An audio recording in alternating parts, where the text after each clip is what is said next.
Assalamualaikum warahmatullahi wabarakatuh. Perkenalkan, nama saya Nadila Isma dari kelas 12 IS2.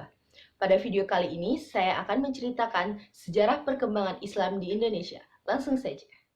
Sebelum masuknya agama Islam ke Indonesia, masyarakat Indonesia sejatinya sudah menganut berbagai macam kepercayaan, mulai dari animisme, kepercayaan terhadap roh yang mendiami benda-benda, dinamisme, kepercayaan terhadap segala sesuatu yang dapat mempengaruhi kehidupan manusia, dan masih banyak lagi. Kepercayaan ini mengakar kuat di hati masyarakat Indonesia, hingga akhirnya pada abad ke-5 Masehi, agama Hindu dan Buddha mulai masuk ke Indonesia. Yang kemudian agama ini mendirikan berbagai kerajaan di seluruh wilayah Indonesia. Tak lama setelah itu, masuklah agama Islam ke wilayah Indonesia untuk pertama kalinya di wilayah Sumatera, yang kemudian berkembang ke seluruh pelosok di Indonesia. Mengenai proses masuknya agama Islam masih menjadi perdebatan, mulai dari tempat asal kedatangannya, waktu kedatangannya, hingga siapa yang membawa agama ini ke Indonesia. Namun, pada akhirnya disepakati bahwa terdapat 4 teori kuat mengenai proses masuknya agama Islam ke Indonesia. Langsung saja kita bahas.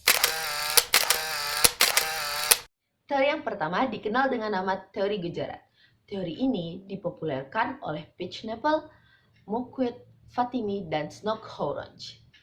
Teori ini menyatakan bahwasannya agama Islam pertama kali masuk ke Indonesia pada abad ke-13 Masehi, dibawa oleh para pedagang dari Cambai, Gujarat, India.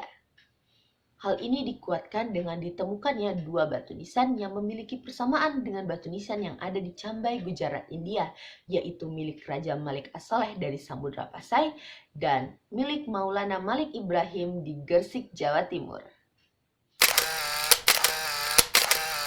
Yang kedua dikenal dengan nama teori Arab. Teori ini dipopulerkan oleh Sir Thomas Arnold.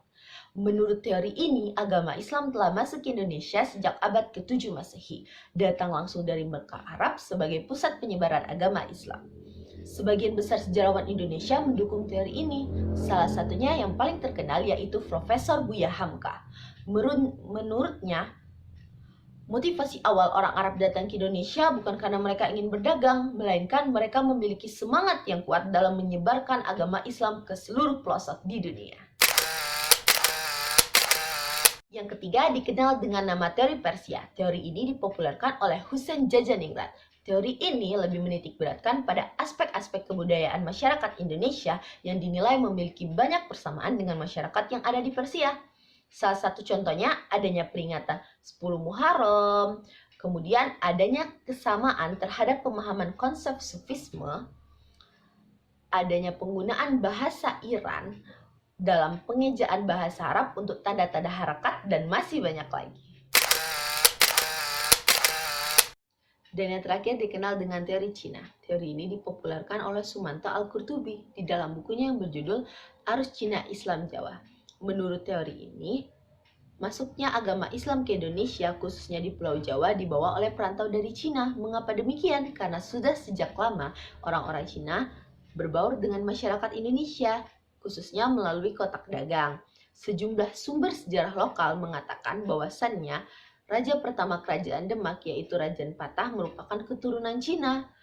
Juga ditemukannya banyak masjid-masjid yang bernilai arsitektur Tiongkok di daerah Jawa. Setiap teori memiliki kelemahan dan kelebihannya masing-masing. Tidak ada kemutlakan dan kepastian di dalam setiap teori. Menurut Azyumadil Asra, kedatangan Islam ke Indonesia sesungguhnya dalam kompleksitas, artinya tidak berasal dari satu tempat, bukan juga peran suatu kelompok tunggal, dan tidak dalam waktu yang bersamaan. Meskipun demikian, setiap teori memiliki argumentasi dan alasan yang berbeda-beda, namun antar satu dengan yang lainnya tidak menimbulkan pertentangan yang berarti, justru saling melengkapi.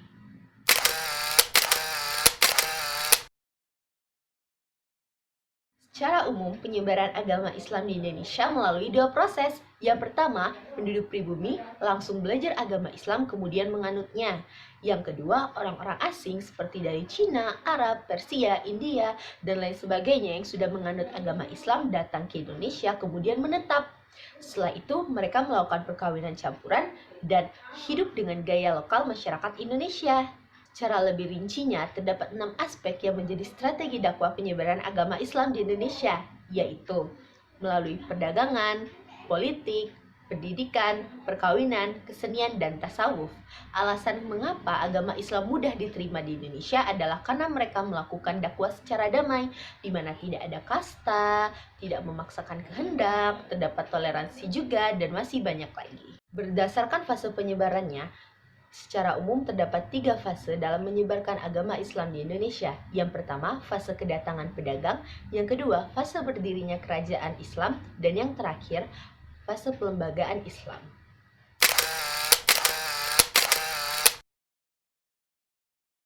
Selanjutnya, di dalam perkembangan agama Islam di Indonesia pasti terdapat peran tokoh-tokoh ulama yang memiliki pengaruh besar terhadap perkembangan agama Islam di Indonesia. Salah satunya dikenal dengan nama Wali Sanga.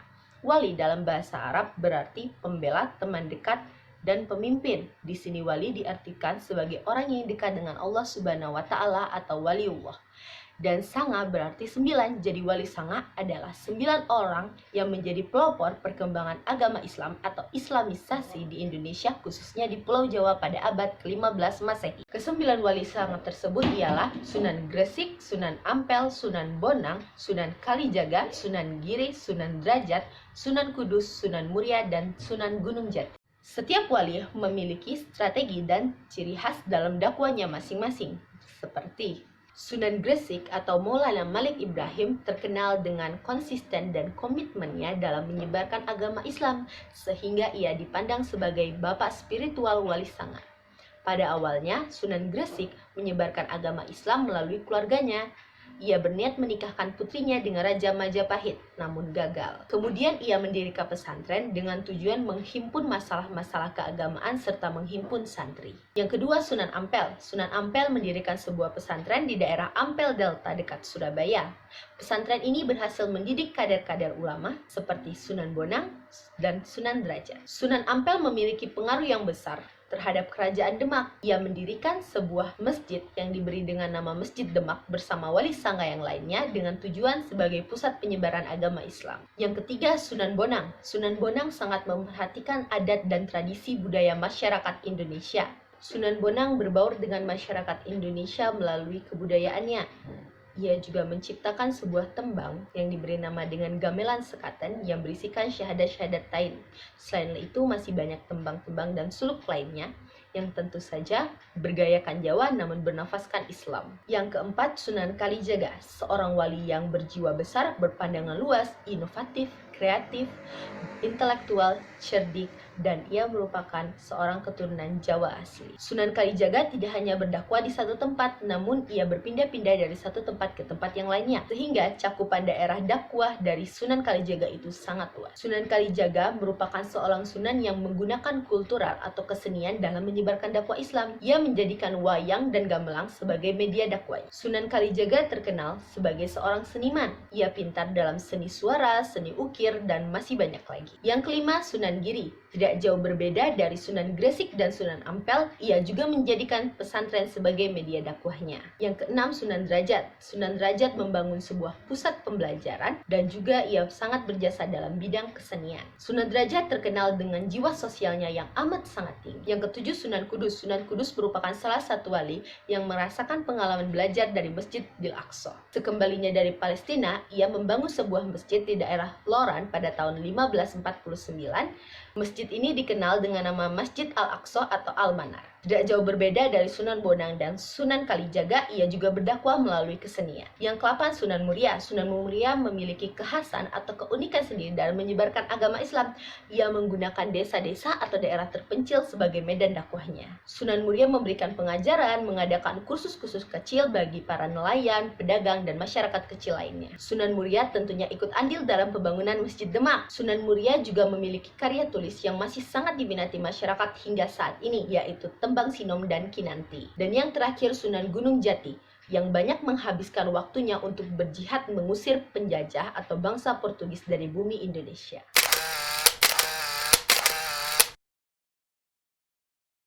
Sezaman dengan Wali Sanga, salah satu cara menyebarkan agama Islam yaitu melalui kekuasaan atau politik. Perlahan-lahan, penguasa-penguasa yang ada di daerah pelabuhan atau maritim mulai menganut agama Islam. Kemudian berdirilah kerajaan-kerajaan Islam yang kecil. Selanjutnya, kerajaan-kerajaan ini melakukan ekspansi hingga ke daerah-daerah pedalaman dan berhasil mengalahkan kerajaan-kerajaan Hindu dan Buddha. Akhirnya kerajaan Islam mulai berkembang ke berbagai wilayah yang ada di Indonesia. Kerajaan Islam pertama yang ada di Indonesia yaitu Kerajaan Perlak, namun orang-orang lebih banyak mengenal kerajaan Islam yang pertama di Indonesia itu adalah Kerajaan Samudra Pasai. Kerajaan ini didirikan oleh Murasiluh yang sekaligus raja pertamanya pada sekitar abad ke-13 Masehi. Pada tahun 1512, bangsa Portugis mulai datang ke Indonesia selama 3 tahun. Sejak saat itu, Samudra Pasai mulai mengalami kemunduran. Hingga akhirnya pada tahun 1524, Kerajaan Aceh Darussalam berhasil mengalahkan Kerajaan Samudra Pasai. Kerajaan Aceh Darussalam itu berdiri sekitar abad ke-15 Masehi dengan raja pertamanya yaitu Ali Mughayat Shah. Dan mencapai puncak kejayaannya pada zaman Sultan Iskandar Muda, hingga akhirnya kerajaan ini menjadi pusat perdagangan di Asia Tenggara. Selanjutnya, Islam berkembang hingga ke daerah Jawa. Kerajaan pertama Islam di Pulau Jawa yaitu Kerajaan Demak, didirikan oleh Raden Patah sekitar abad ke-15 Masehi. Selanjutnya, kerajaan Islam berkembang hingga ke daerah Jawa. Kerajaan Islam pertama di Pulau Jawa yaitu Kerajaan Demak dengan raja pertamanya yaitu Raden Patah. Selanjutnya berdiri juga Kerajaan Pajang, Kerajaan Mataram Islam, Kerajaan Cirebon, dan Kerajaan Banten, serta masih banyak kerajaan lainnya. Kerajaan-kerajaan yang ada di Pulau Jawa tentunya mendapat pengaruh yang sangat besar dari para wali sanga. Di daerah Kalimantan, Islam pertama kali masuk di daerah Kalimantan Selatan pada abad ke-16 yang akhirnya menjadi cikal bakal berdirinya Kerajaan Daha atau Banjar. Raja pertama Kerajaan Daha atau Banjar yaitu Pangeran Samudra yang bergelar Pangeran Suryanullah. Islamisasi terhadap masyarakat yang berada di Kutai atau Kalimantan Timur dilakukan oleh Tunggang Parangan. Di daerah Sulawesi berdiri juga Kerajaan Gorontalo. Kerajaan ini dijuluki sebagai Serambi Madinah.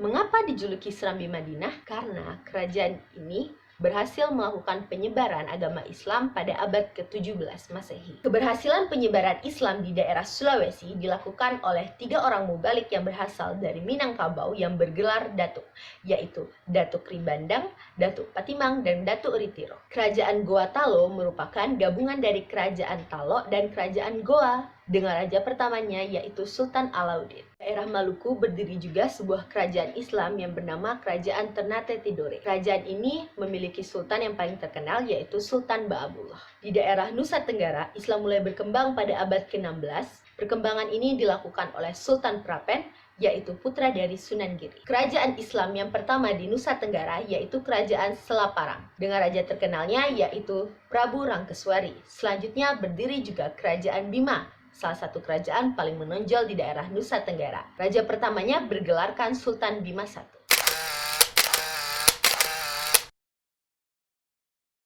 Penjajah mulai datang ke Indonesia sejak awal abad ke-15 Masehi, bertepatan dengan mulai berdirinya kerajaan-kerajaan Islam di Indonesia. Karena itulah, kemerdekaan yang Indonesia raih tidak terlepas dari peran tokoh-tokoh Islam. Kemerdekaan tidak datang secara tiba-tiba, namun terdapat perjuangan panjang di balik itu semua. Perlawanan rakyat terhadap penjajah tidak terlepas dari peran umat Islam sebagai laskar dan pemimpinnya. Ada Pangeran Diponegoro, ada Tuanku Imam Bonjol, Tengku Umar, dan masih banyak lagi yang mengobarkan semangat jihad dalam melawan penjajah. Bahkan salah satu wali sanga yaitu Sunan Gunung Jati juga turut mengabdikan hidupnya untuk berjihad di jalan Allah dalam mengusir penjajah dari bumi Indonesia ini. Masa kebangkitan nasional pada tahun 1908 hingga masa kemerdekaan pada tahun 1945 tidak terlepas dari peran tokoh-tokoh Islam juga. Pada masa kebangkitan nasional, banyak dari tokoh-tokoh Islam yang mendirikan organisasi-organisasi guna menghimpun masyarakat, seperti Sarekat Dagang Islam, Nadatul Ulama, Budi Utomo, Muhammadiyah, dan masih banyak lagi. Bahkan pada tahun ini juga muncul gagasan resolusi jihad yang dikumandangkan oleh Ki Haji Hashim Asy'ari, yang berisikan perintah untuk berjuang mempertahankan tegaknya Republik Indonesia yang bersifat jihad fisabilillah. Hukumnya adalah fardu ain atau wajib bagi setiap umat muslim yang ada di Indonesia. Hal ini tentunya berdampak besar. Dapat dilihat dari semakin menguatnya laskar-laskar militer yang ada. Bahkan para kiai dan ulama mulai mengirimkan santri-santrinya untuk bergabung ke dalam Laskar Hizbullah dan Laskar Sabilillah untuk ikut berjuang dalam mempertahankan kemerdekaan Republik Indonesia. Kiprah para ulama, santri, dan tokoh-tokoh Islam lainnya sudah tidak dapat diragukan lagi dalam mempertahankan dan memperjuangkan kemerdekaan Republik Indonesia. Pada saat perumusan dasar negara hingga lahirnya Pancasila pun tidak terlepas dari peran tokoh-tokoh Islam seperti Insinyur Soekarno, M. Natsir, Ki Haji Wahid Hasyim, Kasman Singodimedjo, Ki Bagus Hadikusumo, Tengku Muhammad Hasan, dan masih banyak lagi yang turut berpartisipasi dalam merumuskan ideologi Pancasila dan Konstitusi Undang-Undang Dasar 1945 untuk kemudian diserahkan kepada PPKI dan disahkan pada tanggal 18 Agustus 1945 yang bertepatan dengan 10 Ramadan 1364. Pasca kemerdekaan pada masa Orde Lama, Orde Baru hingga Reformasi, tokoh-tokoh Islam yang berintelektual semakin banyak bermunculan dengan karya-karyanya untuk mengisi kemerdekaan Republik Indonesia. Seperti Profesor Dr. Haji Abdul Malik Karim Amrullah atau yang lebih dikenal dengan Buya Hamka. Beliau merupakan seorang ulama dan penulis yang sudah melahirkan banyak karya seperti Di Bawah Lindungan Ka'bah, Tenggelamnya Kapal Van der Wijk, dan masih banyak lagi.